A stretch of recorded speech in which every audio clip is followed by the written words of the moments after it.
insonda deydilar 3 xil do'sti bo'ladi.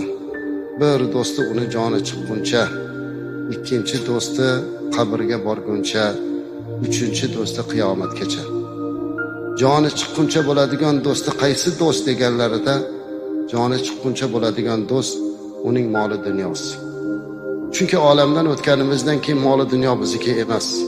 U endi merosxo'rlarki. Qabrigacha boradigan do'st kim? Bu uning farzandlari, aqrabo, yaqinlari. Qabrgacha boradi, lekin uni yog'iga hech kimda had yo'q. Ming yaxshi ko'rsa ham, jonim fido otam, onam desa ham, oxirgi manzili mana shu qabr, amallar sondig'i. Ammo uchinchi do'st bor. Bu do'st qiyomatgacha birga turadigan do'st. Bu uning qilgan solih amallaridir. Ana shu amal xolis bo'lishligi, Alloh